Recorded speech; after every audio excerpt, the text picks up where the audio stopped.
తాజా పరిణామాలపై మనం డిబేట్ కొనసాగిస్తున్నాం. రైట్, డిబేట్లో బీజేపీ నుంచి కేశవరావు గారు సిద్ధంగా ఉన్నారు. కేశవరావు గారు, ఇది చూసిన ఎవరైనా సరే మొత్తం ఈ సిరీసు ఎక్కువ మంది వాస్తవాలు స్కామ్ జరిగింది, ఆ వాస్తవాలు వెలికితెత్త కంటే కూడా కక్ష సాధింపు అనేది చాలా బలంగా ప్రతిపక్షాల నుంచి వినిపిస్తున్న మాట. ఈ వర్షన్ మీరు ఏ విధంగా క్లారిటీ ఇస్తారు ఈ వర్షన్కి కేశవరావు గారు? బీజేపీ నుంచి రాలేదు, నేను doctor Keshavulu Telangana intellectual association నుంచి వచ్చాను. బీజేపీ వాడిని ఏ సంబంధం లేదు. Right right. ముఖ్యంగా చట్టం ముందు అందరూ సమానులే సార్. ఇక్కడ ఈ అరెస్టులను కానీ వీటి గురించి ఎవరికి ఏ రకమైన ఆక్షేపణలు లేవు. కాకపోతే టైమింగ్ ఆఫ్ ద ఇన్సిడెంట్ గురించే చాలా మందికి అనుమానాలు ఉన్నాయి. గత చరిత్ర చూసుకున్నట్టయితే ఈడీ చేసిన కేసుల లోపల 90% పైగా కేవలం ప్రతిపక్షాల వైపే చూపిస్తున్నాయి. అంటే ఇంతవరకు అరెస్ట్ చేసిన కేసులు కానీ అవన్నీ 90% ఎగోగా ప్రతిపక్షాల మీద ఒకటి. రెండోది ఏంటంటే వాళ్ళు చేసిన కేసుల లోపల 60 నుంచి 70% పైగా కేసులు కోర్టులలో చివరి దశలో వీగిపోతున్నాయి. సో ఇది కూడా ఈ టైమింగ్ ను మాత్రమే మనం ఖచ్చితంగా వ్యతిరేకించాలి. చట్టం ముందు ఎమ్మెల్యే అయినా, ఎంపీ అయినా, సీఎం కూతురైనా, సాక్షాత్ సీఎం అయినా కూడా అరెస్టులు ఈ చట్టరీత్యా ఇవి సమర్థిస్తాను. నేను కూడా ఒక డాక్టర్గా, ఒక మానసిక వైద్య నిపుణులుగా, యాంటీ కరప్షన్ ఫోరం మెంబర్గా కూడా చెప్తున్నాను. వీటి మీద మాకు ఎటువంటి ఇబ్బందులు కానీ ఆక్షేపణలు కానీ లేవు.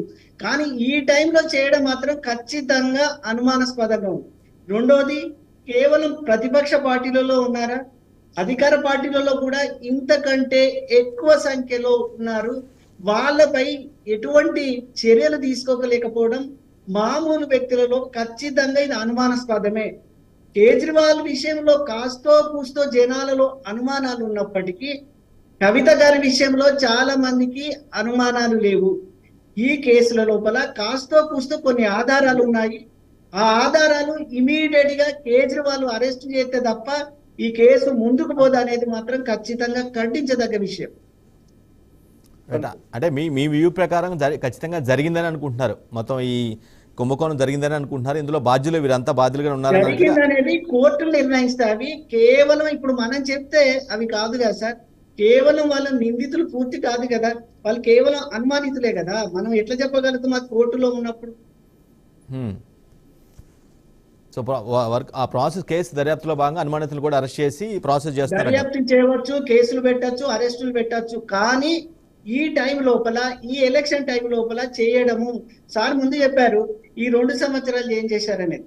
కేజ్రీవాల్ విషయంలో కాస్తో కూస్తో కొద్ది ఇబ్బంది అనిపించినా కవిత విషయంలో ఎవరికి ఎలాంటి ఇబ్బంది లేవు. ఇది లేట్ అయింది అంటున్నాం. Right right. కాంగ్రెస్ నుంచి జావేద్ గారు ఉన్నారు. జావేద్ గారు, ఈ టోటల్ ఎపిసోడ్ మీరు ఏ విధంగా చూస్తారు? పట్ల ఈ రోజు మళ్ళా కొన్ని పేర్లు, ఒక పేరు మేకా శరణ్ అనే పేరు తెరపైకి వచ్చింది. అది కవిత బంధువు అని కూడా చెప్తున్న మాటలు, కానీ తనకి ఎలాంటి సంబంధం లేదు, ఆయన ఎవరో కూడా తెలియదని కవిత గారు చెప్తున్నారు.